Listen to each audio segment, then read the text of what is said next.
What's up everyone, welcome to the debut of another new series on my channel. This is going to be the most exciting draft league yet. Today I'm bringing you my draft analysis for Season 2 of the BBR, the Breedjects Battle Royale. My name is PlatinumHowler, and for those who may be new to the channel, don't know much about me, I am the coach of the Delta Gligers, named after the baseball team that I coach, called the Delta Tigers. So don't pronounce it Gligers, pronounce it, or Gligars. That's how you would probably say that the Pokemon's name, Gligar. But, Delta Gligers for Tigers, right? Okay. If you don't know much about me, I have competed in leagues this generation, such as the APA Academy, where I went undefeated all the way up until the semifinals, where I unfortunately was eliminated there. I've also competed in the IBL for the last couple seasons, currently making my bid at a repeat championship. So I was a Season 6 champion and hoping to become the Season 7 champion as well. The Season 7 semifinals video is going to be uploaded tomorrow on the channel, so if you're looking forward to that one, then make sure to hit that subscribe button to keep up with all of our Draft League content that we have on the way. We are hoping to break 100 subscribers over the course of this season, so it would really mean a lot to me if you could help me accomplish that goal. Now, on to some of the backstory and the history of the BBR. There was a small group of people that played in various leagues that came together and formed a team to compete in the Pokemon Grand Prix last summer. And we were called Team Breedjects. It was headed up by the now commissioner of the BBR, Mid-Pokemaster, and I was one of the team members that played against members of other leagues, such as the APA, such as the PCL, such as the BBL. There are other leagues too, like TBL, I know. PGBL, I think, was in it too. There's NCP, another one. Yeah, lots of well-known leagues that we went up against, and we did so well. We exceeded our expectations. We exceeded everybody's expectations, and I believe we made it to the semifinals of the tournament, where we unfortunately, I want to say we were eliminated by the APA, even though that we beat the APA when we played them in the regular season. So yeah, that was a really fun time. The Breedjects basically formed their own league after their following their success in the Pokemon Grand Prix. We had 20 coaches participate in Season 1 of the BBR, which was held on Ultra Sun and Ultra Moon right before Sword and Shield started up, and yeah, I played in that league as well. I made playoffs. Lost my first playoff game, but it was a very fun league nonetheless. And now we're back with some powerful coaches. We have an amazing coaching lineup this season. If you want to see the full list of coaches, they'll be linked in the description of this video. Make sure you go check each and every one of them out. So yeah, without further ado, we'll get into the team that I drafted for this season. Each team had a 1,200 point budget, 1,200 points to spend on 10 Pokemon. So the highest value for Pokemon was 200 points, which is what most people went after in the first round, and then went down to 160, 140, 120, 100, 80, 60, and 40. Those were all the different point values of the mons that you could draft. And I had the 15th pick in the draft out of 16 coaches, so I knew early on that I wasn't going to get to use something like an Urshifu or a Melmetal or a Dracovish or anything like that. So yeah, it's all right. Hopefully I'll get my chance to use one of those powerful mons a little later on. But I'm happy with the mon that I got for my first overall pick, as you will see. And one other important thing to note about this league, there are no Dynamax or Gigantamax Pokemon allowed. It is just, there's no gimmicks, no Megas, no Z-moves, no G-Max, no anything. It's just straight straight Pokemon, basically. Yeah, so that's new. It's a new format for me. I haven't played in a league before without Megas or Gmax or anything like that. APA Academy and the IBL, they both allowed them. So this is the first league where I'm playing in where it hasn't been allowed, and I'm actually quite looking forward to that. First Pokemon that I drafted was the one that I had my heart set on before the draft even started, and that's Volcarona. I'm very happy that it fell to me at pick number 15. I wanted to use Volcarona this time, or in this league, because I've never used Volcarona before in any capacity, whether it be just regular old Smogon battles or VGC battles or Draft League or anything like that. Never used it whatsoever. So it's a really good time to grab it for the first time now that it's available in Sword and Shield, and heavy duty boots have been invented. Obviously, stealth rocks and rock moves in general are Volcarona's biggest weakness, but the ability to just slap on boots as your item and eliminate that weakness is super, super nice. I think it allows you to use Volcarona and more. It allows it to be a little bit more versatile, and you can switch it in as more of a pivot sometimes than you wouldn't be able to. Like you would previously, I think you kind of just have to make sure that rocks are off the field and find your setup opportunity to get it to work well. But now I think it's a little bit more versatile, that it can run boots and not be so fearful of taking the stealth rock damage all the time. So yeah, it makes it a better defog option as well. If Volcarona is not your main win con, you can just slap the boots on, come in, defog rocks or webs or whatever types of hazards are up. Maybe even opposing screens as well. Its move pool hasn't changed a ton since Generation 7. It has basically the only new addition to its moveset is Mystical Fire, which I don't think you would be running on Volcarona most of the time because of all the much stronger stab fire type move options that it gets, like Fiery Dance, signature move, which has a chance to boost its special attack, Fire Blast just for the power, maybe even Overheat for an even greater power. Its second ability, Swarm, is also pretty viable, pretty underrated. If you need a little bit extra power with your bug type moves, then if you bring yourself below 33%, it works very similar to how Torrent and Blaze and Overgrow do for the starter abilities. But if you bring yourself down to a low amount of health, then your bug type moves get powered up by 1.5 times. So let's say you get a Quiver Dance up, you're at 1.5 times special attack already. You get an additional 1.5 times boost on top of that, and you're basically doing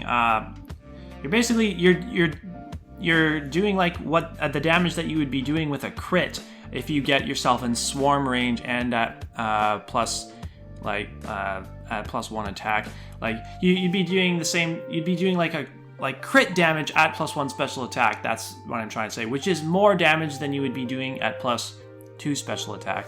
So yeah, I wanted to try to build around Volcarona in a way where I didn't have to run heavy duty boots on it every single week for it to put in the work.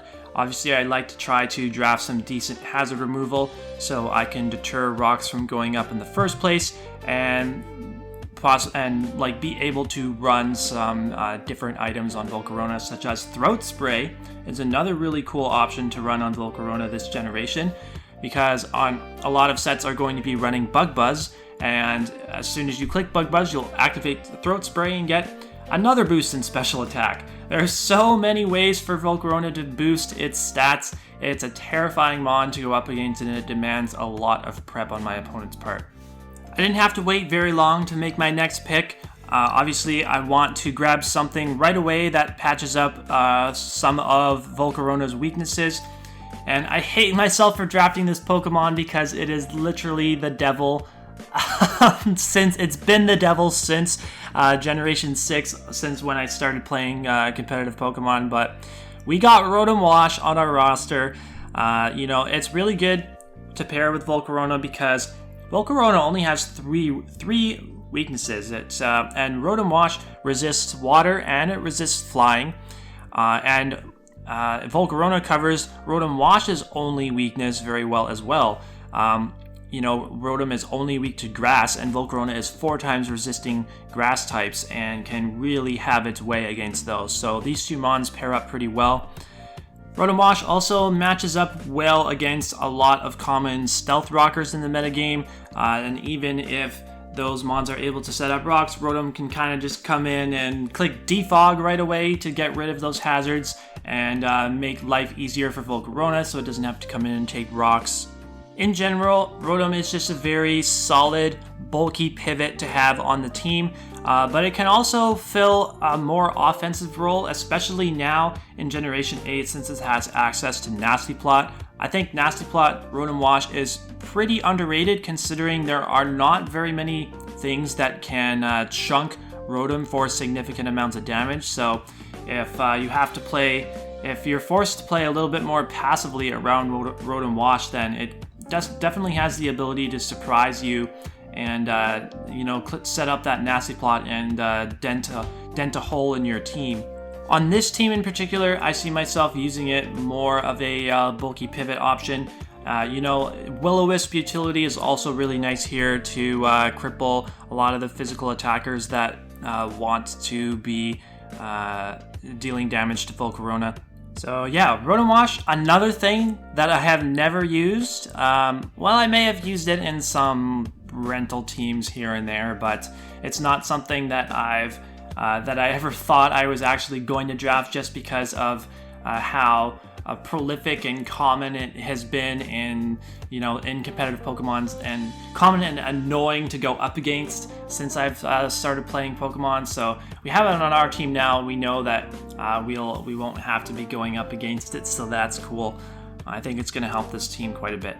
The next mon that we drafted is one that I'm really excited to use, one that I think is significantly better this generation than last, and that's going to be Lycanroc-Dusk.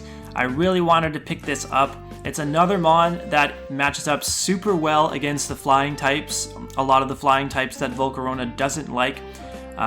Its signature priority move, Accelerock, boosted by its Tough Claws ability, is going to be dealing tons of damage to those flying types, as well as opposing fire types, which Volcarona may not like going up against all the time. It hits a really nice speed tier this generation. We got decent speed tiers going on so far. Volcarona base 100, Rotom Wash just below that at 86, and then we got Lycanroc at 110 with one faster mon. We got one mon that's a little faster than Lycanroc-Dusk later on in the draft. Some new additions to its move pool this generation. We got lots. Psychic Fangs, Play Rough, Close Combat, all Tough Claws boosted. Previously, it did not get. I don't think it. Well, it might have got Zen Headbutt, but it definitely didn't get. Fairy type stab before, which is cool. Which is a cool option to hit dragon types and stuff like that. Because it got Thunder Fang and Ice Fang beforehand. Or excuse me, it got Thunder Fang and Fire Fang, but it did not get Ice Fang. So having Play Rough now to be able to hit dragon types is really good. Previously, its only fighting type coverage was Brick Break, but now being able to use Close Combat as a much more powerful option is really good here. This is one of only 2 Stealth Rockers I have on my team. If there's one area where this team might fall short, it's probably in the hazard setting department. This is not something you want to be relying on to set rocks for you a lot of the time. When you get this mon in, you pretty much want to be doing as much damage as you can with the time that you have it in. Other cool thing about having this on my team is that it's probably the best revenge killer of Volcarona that exists, so it's really nice to have this on my team. Something that I don't have to worry about going up against when I have Volcarona going up against them. So, there's still Lycanroc midday form, which was drafted by another coach, so they'll have that available to them to beat my Volcarona, but I think I'd be a lot more afraid of an opposing Lycanroc-Dusk than an opposing Lycanroc midday. So far we've drafted one mon from each of the top 3 tiers. We're going to skip over the 120 point tier now and grab our fairy type with our next pick. For 100 points we're going to get Aromatisse. Another mon that I don't have much experience using, but I really like its ability to pass really fat wishes into Rotom Wash, our main bulky pivot on this team. You know, Rotom having such a naturally low HP stat, and Aromatisse having an HP stat, I believe it's like 101 base HP, which is really, really good. You're passing a lot of HP with its wishes into your teammates. So Rotom Wash is going to be receiving a hefty amount of HP back from Aromatisse's wishes. I wanted to get my bulky fairy out of the way early. I didn't want to be put into a position where I'm like drafting all offense in the early rounds, and then there isn't much bulk left for me to pick up later on in the draft. So good to be getting the bulky fairy out of the way early. Make sure that is mine. Most of the time you're going to see this thing run a bulky wish supporting set. It's really good that it can be bulky on either the physical or special side. Physical defense is a little bit lacking, but its base 101 HP makes up for that a lot of the time. It does have the potential to be a setup offensive threat though. You can make it one of the faster mons on the field by going for a Trick Room, and then, you know, maybe get up a Nasty Plot as well. It can also be just an annoying mon to take down if you don't have like Toxic or anything, because it can just stay in against most things. You know, Wish Protect up, set up Calm Minds, and then just be able to solo a team with Moonblast if you don't have enough to break through it.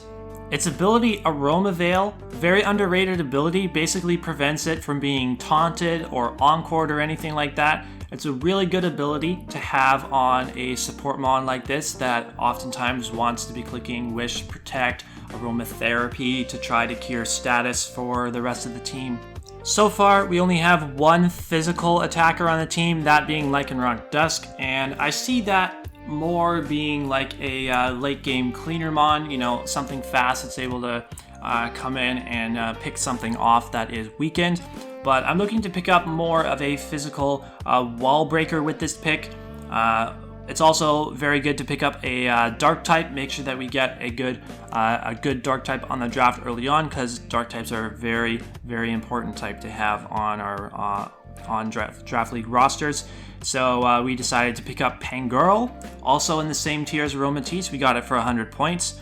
This mon is very, very difficult to switch into with knockoffs coming off of its base 121 physical attack, I believe it is.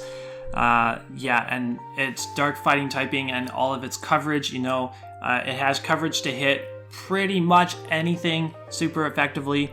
It's got 3 pretty good abilities as well. Iron Fist, it's going to boost moves such as its Stab Drain Punch, plus moves like Fire Punch, Thunder Punch, Ice Punch.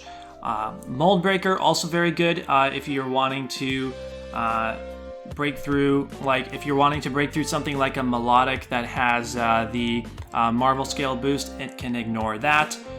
It can also ignore Levitate and hit mons like Rotom Heat for 4 times super effective damage with Earthquake. And it also has Scrappy, which previously, before Generation 8, wasn't the most useful ability on it. Yes, it allows you to hit Ghost types with fighting type moves, but you know, it's part dark typing makes it still a very good option to use against Ghost types. You can just hit those with a knockoff. But now Scrappy has the additional effect of making you immune to Intimidate. So if you're going up against something like an Arcanine that may want to be a very physically bulky mon, come in against you, lower your physical attack, you know, you have the option to run Scrappy and not get your attack reduced. Base 58 speed leaves a little bit to be desired, but with a little bit of speed investment or not, it can probably outspeed a good portion of the walls that you're wanting to break through. It also has access to Parting Shot. I believe it's the original user of Parting Shot, so you can use it as a slower pivot option if you really want it to. For my next pick, I wanted to pick up my Dragon type. I think Dragon types synergize very well with Volcarona offensively. You know, the main things that want to be coming in on dragon types are going to be like steel types and fairy types, and Volcarona can deal with those pretty effectively. So we actually ended up getting a Dragalge for our dragon type. Again, another 100-point mon. We took 300-point mons in a row. I do have some experience using Dragalge in draft. I have drafted it before. We're also giving ourselves a grounded poison to be able to come in and absorb toxic spikes if need be. And Dragalge is also has the ability to set up toxic spikes for me on my opponent's side of the field. Has decent defenses, is pretty slow, and doesn't have the most impressive offensive stats, but access to adaptability makes it very, very difficult to switch into with its poison and dragon stabs. Basically, the only thing that's wanting to come in on those are steel types, but we have pretty good responses in, Volcarona, Rotom Wash and Pangoro as well to steel types already. Also, one of the new move tutor moves introduced in the Isle of Armor that Dragalge gets access to. It's a really, really good addition to Dragalge's moveset, and that's Flip Turn. Dragalge is actually the only non-water type Pokemon besides Mew that gets access to Flip Turn. And this is a really, really good addition to its move pool, because usually if you're running like an Assault Vest set, for example, there wouldn't be much coverage options that you would run on Dragalge just because of the fact that it has adaptability. So its adaptability stab moves are going to be hitting a lot of things that aren't steel types for as much damage as you need. There usually isn't much reason to run any other coverage on Dragalge. So having Flip Turn there as to help it be a slower pivoting option is super, super nice. We got a lot of pivoting options on the team already. Dragalge with Flip Turn, Pangoro with Parting Shot, Volcarona can run U-Turn if it wants, Rotom Wash with Volt Switch as well. Also has the ability to be a decent phasing mon, in the sense that it gets Dragon Tail, so you can be firing off adaptability boosted Dragon Tails and getting lots of chip damage on your opponent's team. Next up, I'm going to pick up my ground type. This is a mon that I knew that I wanted very early on as a low tier / ground type pick. It's also going to give me rapid spin support, and that is Sandslash. As it turns out, Defog, Rotom Wash, and Rapid Spin Sandslash are going to be my main two sources of hazard removal. Volcarona does get access to defog as well, but it doesn't want to be defogging for itself, if you know what I mean. You want to have other members on your team be able to defog rocks away so Volcarona can come in, set up its quiver dances and whatnot. So, but we did get Sandslash as a rapid spinning option. It's not that bad an option, It has decent physical attack stats, so rapid spin can actually do a little bit of damage. If you get that speed boost too, with its middling base 65 speed, it could actually be kind of hard to switch into sometimes with Earthquake and Stone Edge, Edgequake coverage. Lots of other moves that it gets access to now. It has Leech Life. Previously it did get X-Scissor, I believe, but Leech Life, being able to recover a little bit of your HP is really nice. Pin Missile as well, another bug type option that can do a little bit more damage than Leech Life sometimes. Agility is really cool.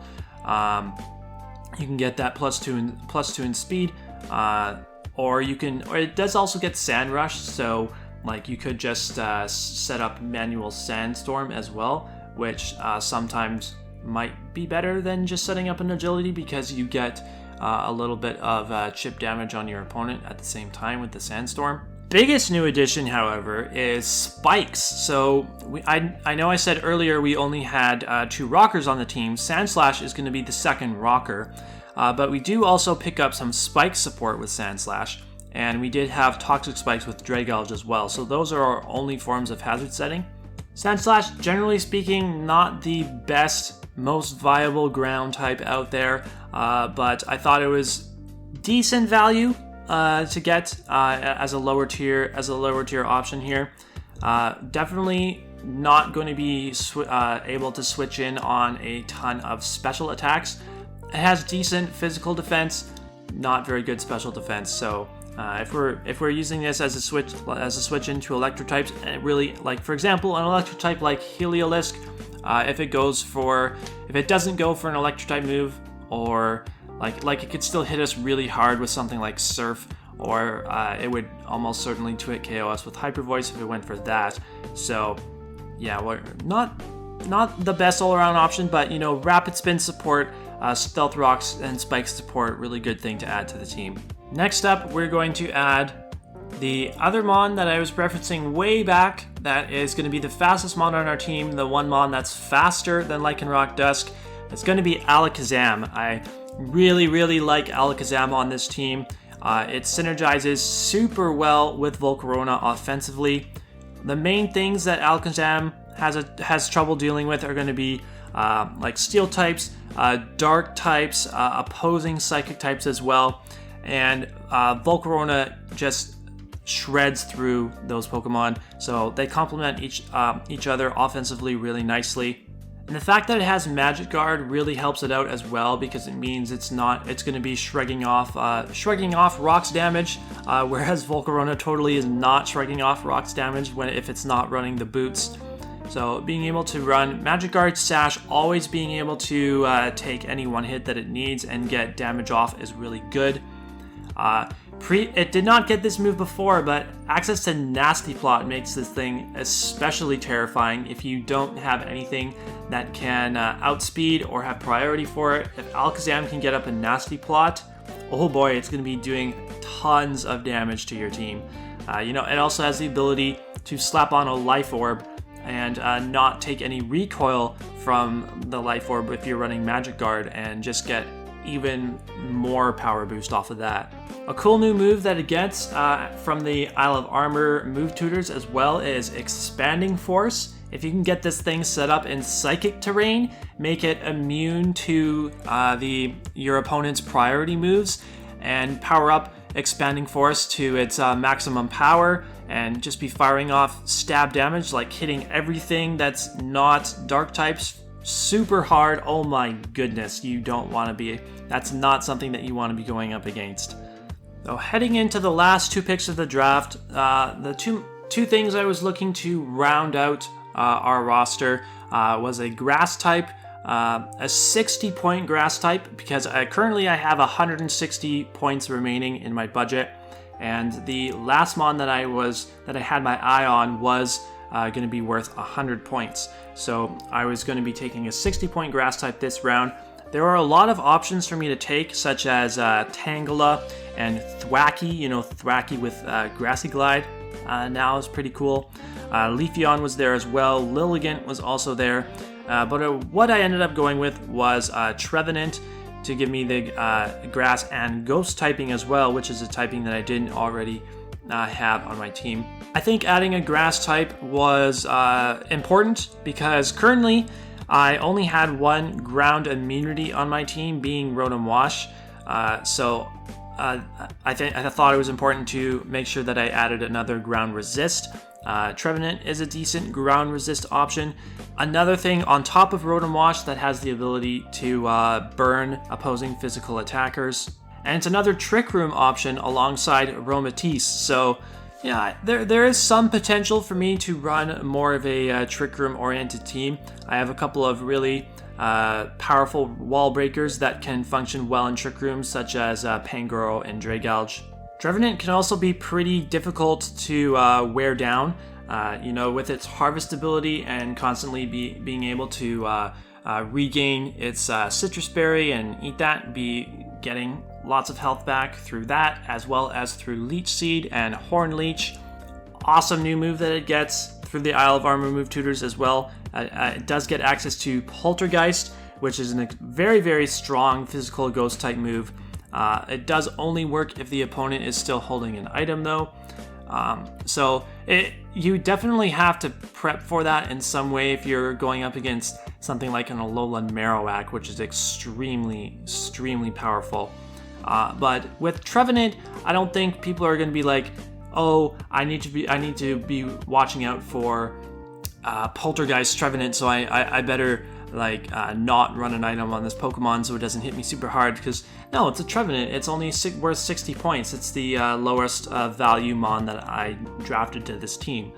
Frisk and Natural Cure are also decent abilities to run on Trevenant as well. You know, Frisk just being able to scout for opponents' items is nice, and Natural Cure makes rest sets pretty viable, because you know you can just go for rest and switch out, and when Trevenant comes back in, it'll be awake again. Now we'll get into the last mon on our team. What I wanted to add for this slot was another physical attacker in sort of help bridge the gap in my speed tiers.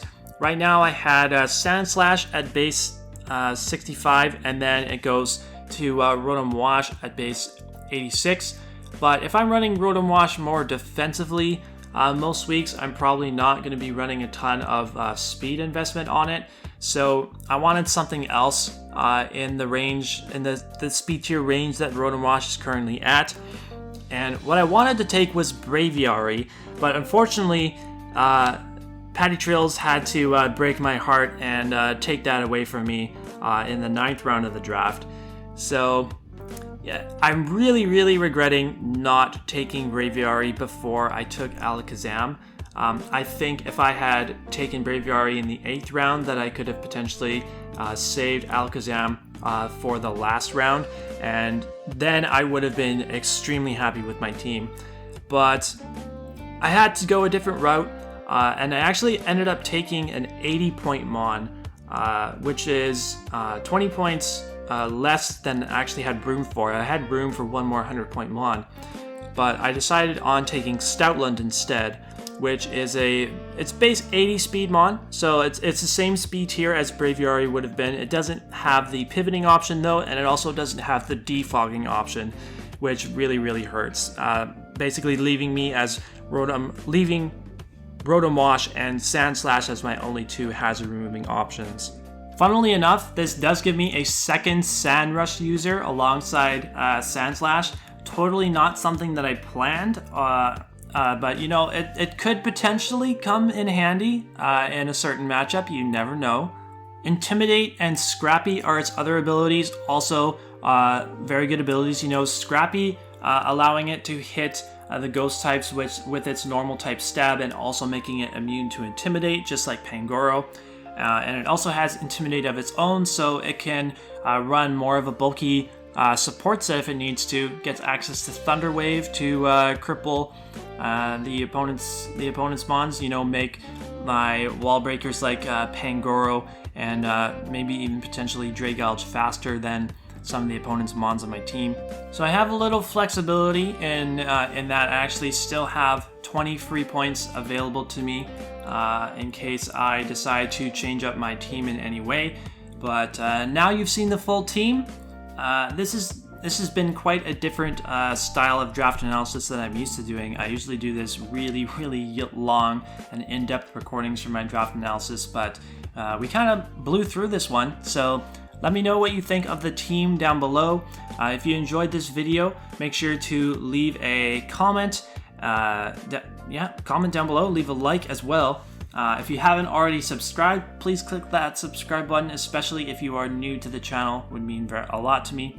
And week 1 battles will be going up next Saturday. I'm also going to be doing separate team builder videos that I'll put up on Friday. So stay tuned for our week 1 match against Shayquaza next week. Team builder Friday, battle on Saturday. We will see you then.